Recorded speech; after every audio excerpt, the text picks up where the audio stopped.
Hello and welcome once again to Wimple Squirrel's YouTube channel. Today I've got another deck profile for you, and this one is based on Flapple from Rebel Clash, using that ability to snipe some damage counters around the field. Let's jump onto PTCGO and take a look at the list. Here it is, looking at that Flapple 80 HP little guy with the Apple Drop ability, which allows us to put 2 damage counters on one of our opponent's Pokemon. And if you placed any damage counters in this way, you can shuffle this Pokemon and all attached cards into your deck. His attack, not very relevant. We're not going to be using it in this deck since we actually don't play any energy cards, which I will explain later. But yes, basically the idea is we're going to use this Apple Drop attack to spread damage around our opponent's field and take advantage of that in a couple different ways. One of the big ones here is your Kinesis on this Esper, which does 20 damage to one of your opponent's bench Pokemon for each damage counter on that Pokemon. Esper does have the Counter Day attack, which is relevant because we play the Persian with the Gathering of Cats ability, allowing you to ignore all attack costs in each of your opponents or each of your Pokemon in play that have the Counter Day attack. So we can use that in your Kinesis for free, and through basically the combination of this ability and this attack here, we'll be able to wipe out some pretty big Pokemon. Additionally, we've got a couple other guys in here to help us out. We've got that Honedge with Final Hour, which says when he is knocked out, when he is in the active position and knocked out by damage from an opponent's attack, we get to snipe 3 damage counters anywhere we want. Additionally, we've got the Zacian Intrepid Sword, allows us to draw the top 3 cards of our deck. The rest of the text is irrelevant since we're just going to be drawing the 3, not attaching any metal energy. Shadow's Resetting Hole ability here allows us to discard stadium cards in play, and that's going to help us win out the stadium war, hopefully, because we do want our stadium, Turffield Stadium, to stick in play. It's going to allow us to search our deck for an Evolution Grass Pokemon, reveal it and put it into our hand. So that's basically one half of the Flapple combo, just for free, spoken for every turn, so that's very good. Additionally, Mew prevents damage done to our bench Pokemon, in case we're worried about that. And since your Kinesis does specify it's 20 damage to one of your opponent's bench Pokemon, we need this Fion here, whose Whirlpool Section ability forces our opponent to switch their active as one of their bench Pokemon. And through the use of that, we can access anything on our opponent's side of the field with your Kinesis, so that's pretty good. Assuming our opponent doesn't, of course, have their own Mew, but we have ways around that. We can just snipe it down with 3 Flapple little Apple Drops there. We do play a lot of Ball Search cards because we want to consistently be getting these Flapples out. So I've got 4 Evolution Incense, allowing us to search for an Evolution Pokemon. This also works to grab our Persians. We've got 4 Quick Ball, discard a card, search for a basic Pokemon, very good. Should be a 4 of in almost every deck. That's going to help us search out all our basics, but we do have additionally 2 Net Ball, which allows us to search for a basic Grass Pokemon or Grass Energy. So basically just 1 Grass Pokemon in this deck, and that's going to additionally help us get more Applins out. Now we've also got 4 Pokédoll, since this is a slow deck and we're not going to be attacking every turn. We want to sometimes put up a little Pokédoll, and our opponent doesn't take a prize for knocking out this little guy who pretends like he's a 30 HP basic Pokemon. We've got 2 Lana's Fishing Rod, allowing us to put a Pokemon and a tool card back from our discard into our deck. So we're not going to be losing too many Pokemon, hopefully, throughout the course of the game. So we don't need the Ordinary Rod, but we would like the recovery of that Spell Tag if we can get it. So you previously mentioned we've got that Turffield Stadium, allowing us to search for a Grass Evolution Pokemon. And let's see, we've got 2 Air Balloons, reducing the retreat cost of our Pokemon by 2. Persian notably does actually have free retreat, but this can give free retreat to our Zacian or any of the other guys who get stuck in the active. We do not have energy cards, like I say, so there's some potential issues that could arise there. And Air Balloon will hopefully allow us to alleviate those. 1 Pal Pad helps us get back our supporters, and it's a nice transition into the supporters themselves. We've got 4 Cynthia, pretty standard, just shuffle our hand into our deck and draw 6 cards. And the rest of our supporters are based around just building up a massive hand in combination with that Intrepid Sword. 4 Looker, drawing 3 cards from the bottom of your deck. Looker I chose here because I do have the Looker Whistle combo, which allows us to search for 2 cards named Looker, so you can theoretically stack your hand up with a couple of those and be set for draw supporters for a little bit. Cynthia and Caitlyn also very solid in this deck. Allows you to draw 3 cards as well, but you have to discard 1 card from your hand, but you do get the upside of recovering a draw supporter from your discard, so that's very good. 2 Lieutenant Surge strategy will round out the deck since we will almost always be behind this deck. We can take prizes, but we're going to almost always do that a lot slower than our opponents. So this allows us to play 3 supporter cards in a turn if we have more prize cards remaining than our opponent. I believe that is everything in the deck, so I'm going to go ahead and save it and show you some decks, or show you some games I recorded with it. Alright, so here's that first game I got. I believe this one is versus a Mewtwo deck, an Ultimate Mewtwo. So I'll go ahead and see if I can't get the speed up a little faster. Since I'm not playing this live, I'm going to go ahead and increase the speed a little bit. And I'm going to start out here by trying to get a bunch of Applins down. I did lead the Hone Edge, very good. That final hour ability and a spell tag, very solid, means we have basically 7 damage counters we can snipe wherever we want as soon as our opponent knocks this guy out. I'll go ahead and take a look at him there, yep. Spell tag and final hour, pretty good combo. My opponent just quick balled before I did any, and honestly I'm already loving this board position. My opponent has 2 Mewtwo's down. I saw him Ultra Ball for that Solgaleo, so I know it's an Ultimate Mewtwo deck. Or, what do they call it? Soul Burst. That's the word. Yeah, he's going to try and use Soul Burst and get a bunch of energy in play. The thing I am worried about is this deck does sometimes play ADP, so basically I just want my opponent to use that Soul Burst GX attack and I'll be good to go. And he does attach a unit energy and does not go for the Soul Burst. Of course, he couldn't go for the Soul Burst, but I am worried he's going to end up going for the ADP's GX attack here in the end.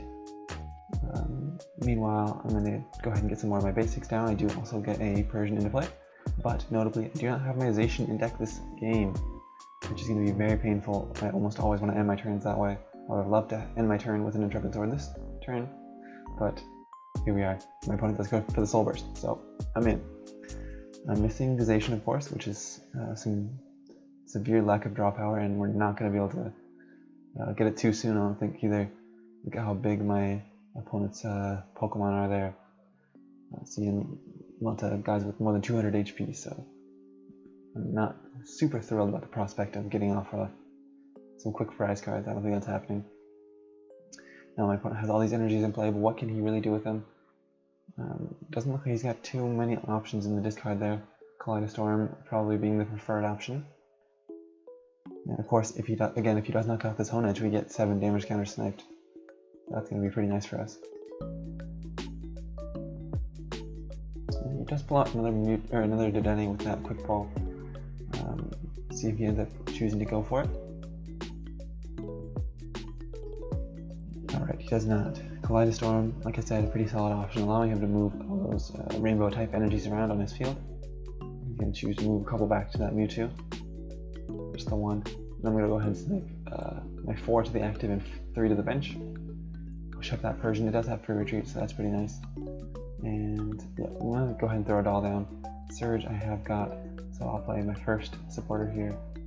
Cynthia. And I get another Cynthia to play with. That's pretty cool. I get a spell tag for my little guy as well, my Esper. And I get my first Flapple. And we get to drop some apples on this Mewtwo, putting him up to 50 damage.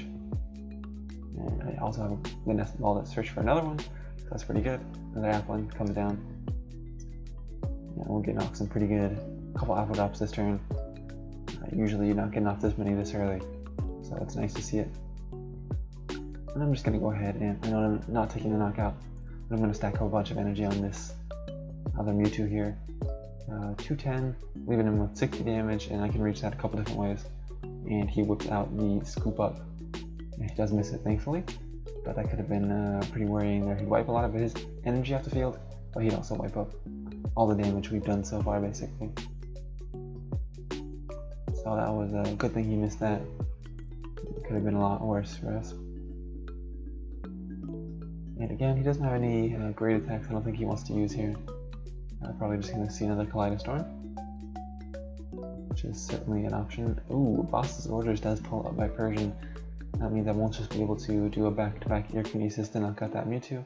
We're going to have to find something else. And the lack of draw support is really hurting me here with this very bad hand that I would normally just be able to Intrepid Sword my way out of. But things are getting kind of sticky. So I'm trying to decide whether or not to put down that Hone Edge. And I think, since I don't want the Hone Edge in my active this turn, I'm just going to go ahead and not bench it. I'll put the other doll down, that way I have an option to go into it if I need to. Alright, so my opponent gets another Mewtwo down, and I'm assuming here he's going to try and Kaleidostorm to move his energy away from that Mewtwo onto the damaged Mewtwo onto the new Mewtwo, and then scoop it up. So we'll see how it goes here. He does go for the Kaleidostorm. Yep, and he's moving those damage counters away from, not the damage. He's moving the energy away from his damaged Mewtwo. He does leave 2 on there, which I think is reasonable. Between one Mewtwo with 4 energy, one Mewtwo with 3 energy, and how little my guys are, he should be able to pull off all the attacks he wants. And of course, I don't get anything good this turn either, so I do go ahead and bench that Honedge. And once he knocks out my doll, I have something to go into, something with purpose that I don't just want to sack something. That's sort of the idea with the Honedge, is that I have something to sack that can actually spread a couple damage counters as well. I get the Turffield Stadium that turn, so at least I get to thin out the Flapple and get another draw. And I'm seeing that I did snipe that Flapple. I might have wanted to keep it on the bench, since you of course had that option. Might have wanted to have kept it there, just so I don't have to. I'm not thinning out my deck of that. You know, I'm adding those extra cards to my deck for no reason. I could have continued to thin out my deck with that Turffield Stadium. My opponent, of course, does slap down the Chaotic Swell here, and I get a nice 30 snipe on there with the final hour. And I do top deck the other Flapple, so ultimately probably punished a little bit. I put the Marshadow on my bench. I don't end up using him to discard the Chaotic Swell, since I want to win the Stadium War here inevitably, and what I'm trying to do is get my opponent to discard more Chaotic Swells before I just discard his. I have to recover my Marshadow to be able to discard it again, so if I can get him to discard 1 off of a Professor's Research or something here, that'll be very nice for me. He touches 1 energy to his Reshizard. I don't know if he's planning on attacking that with that, but he does snag a big charm for his Mewtwo, making that KO a lot more difficult for me. And he ends up going for a Soul Burst. I don't know if that was a misclick there, or Sunsteel Strike, sorry. I don't know if that was a misclick, but he does discard all the energy off his Mewtwo. Pretty painful, I imagine. I can't really imagine why he would have done that, but such is life, I suppose. Now I'm going to go ahead and sack this Fume, since everything else on my bench I do kind of want to keep around. But things are getting hairy, and my opponent does only have 3 cards left, so I'm thinking deck out might be the win con here. Of course, with him knocking out this Fiona, he'll be down to 1 prize, and things will have to turn around for me in a major way for me to even achieve that win con when he only has 3 cards left. But he's playing a lot of cards. I don't know. He discards Chaotic Swell, so we got the little moral victory there for not playing my Marshadow. Electromagnetic Radar discards another 2 cards from his hand, and I think that Sunsteel Strike ultimately ruins him there, since he can't retreat his Mewtwo, and he just decides to concede, give me the win. Right, so on to the next match versus K-Seeker. In this game, my opponent was playing with a Grand Bull, my Cargo, Orangu, that whole thing. Trying to get his hand down to 0 every turn. Now those custom catchers I do think are going to be a pain for us. That's one of the things I was initially very worried about. And the other thing is I want to just wipe these Slugmas off the board. I don't want my opponent to just have whatever he wants in hand. So at least this game I have Manization, so I should be able to show you a more traditional what my draw engine would look like. And my opponent does discard a Reset Stamp, which I love to see that. He's getting some basics down this turn, very good. And our little Honedge there is just waiting to get knocked out and spread those damage counters. He gets he gets a Fairy Energy down, 1 Marnie also hits me. Marnie's another thing you don't love to see. Does limit the hand quite a bit, but nothing devastating. Especially not this early in the game. My hand is significantly worse, of course, but I can still recover, I think. Still got plenty of time left in the game. Granbull's not going to be one attacking, or a deck to be attacking on the first turn anyways, so I'm not too worried about that. Super high pressure. He does also have a Slugma in the active, so he'll have to find out a way to move that before he can attack me. And I top deck that Loco Whistle, Very nice. So like I say, we're going to be sorted for the next couple turns here. Get off my first Flapple this turn as well, looks like. I'm going to go ahead and check my prize cards more thoroughly. I didn't check them that thoroughly off that net ball, so I would like to see what's in there. And I have access to the Flapple Snipe, but no real reason to use that yet, I don't think. Since I don't have Ization, I won't be drawing into the Flapple pieces.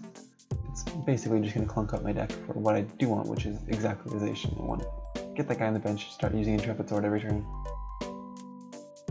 So my opponent, Pokemon communicates a Granbull in, gets out his little Magcargo, and he's going to start getting the perfect draws, exactly what he wants. Magcargo is a very strong ability, smooth over there, especially when combined with that Primate Wisdom. It basically allows him to just determine exactly what he wants in his hand. And I would love to try and clunk it up so that he doesn't get that all-out attack off every turn. He does miss it this turn, of course, since he does need some way to retrieve his Slugma. And I did get the Quick Ball, so I can finally pull out my Ization. I'm going to go ahead and discard the Rod here. Again, I'm not too worried about too much pressure from my opponent. And yeah, I'll stop on a spell tag. I'll evolve my Persian before I go ahead and use that Intrepid Sword. And draw 3 more cards, very good. So yes, Flapple saved. We will, I think, be using that to take out that Magcargo as soon as we can. If my opponent does take a knockout this turn, I'll have plenty of damage counters to play around with. And hopefully use an Ear-Kinesis to knock out his Magcargo. And he does, so I also get to use that spell tag to knock out the Ditto for free, which is pretty cool. So yeah, I'll look around, go ahead and snipe that 30. 40 kills the Ditto and the 30 goes to the Magcargo, or I can use it to Ear-Kinesis him to death. And let's go ahead and use a Cynthia Caitlyn. Discard the Mew. I know my opponent's deck doesn't play any sniping, so I'm not too worried about that. And I get another a Quick Ball, which allows me to get another Applin out. And I think I will use my Snipe now. I would like to reuse this guy. And then Persian with that nice free retreat. And Turffield Stadium allows me to search out my Flapple again. And so we'll go for the Ear-Kinesis and kill his Magcargo. First step to clunking up his draws. Now that other guy, that other Slugma can, if he doesn't evolve this turn, can kill him with the spell tag plus a Flapple. If he does evolve this turn, well, he did not evolve. So I'll take a peep there. And I believe that's what I'm going to end up going for. Nope, that's not. Okay.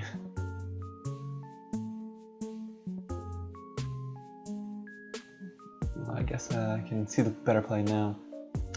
Yes, that was a little mistake, I believe.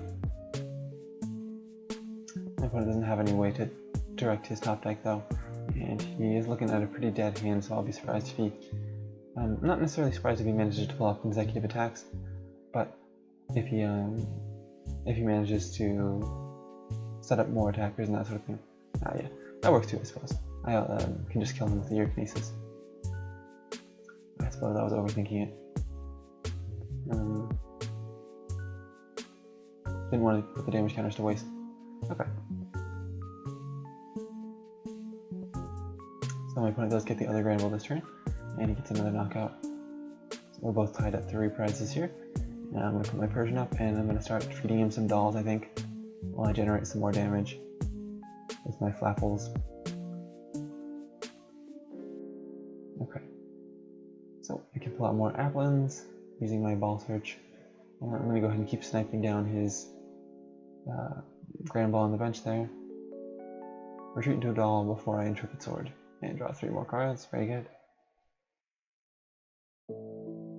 I think my plan here was to snipe that Granbull down and then push my opponent's Granbull out of the way with the Fion. Get him stuck in an Oranguru. If I can do that, that'll be pretty good, I think. Since he is sort of living off the top deck here. And he's not getting the additional prize cards that he would be by taking knockouts here. Since I'm feeding him the dolls right now.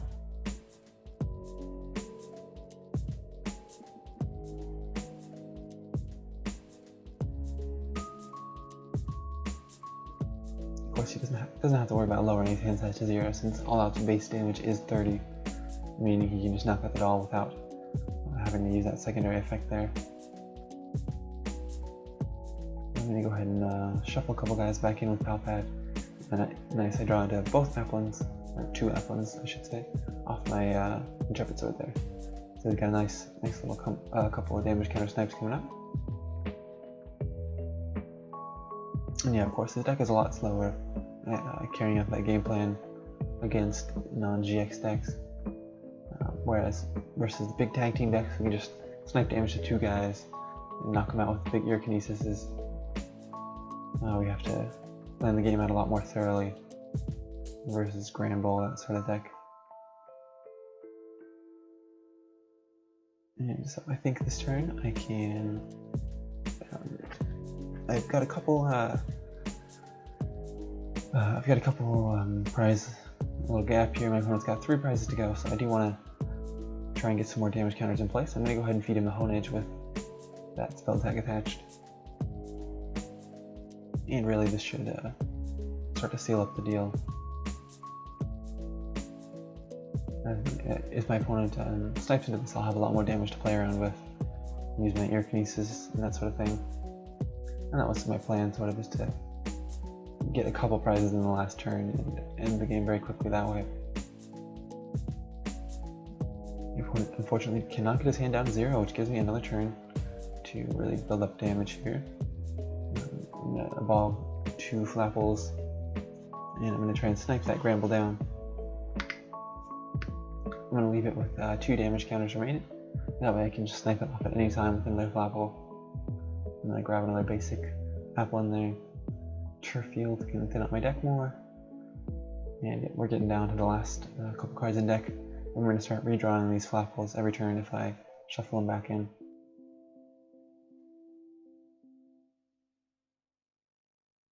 Alright, so my opponent does bench another Slavma, but it's getting to the point in the game where I might not even focus that thing down. And indeed, it looks like I can get the win pretty quickly here. 4 damage counters, 3 on his Snubble there.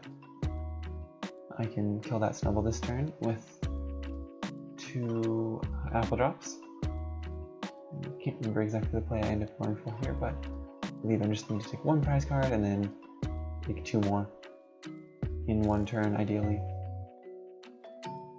So we'll go ahead and kill that Snubble. And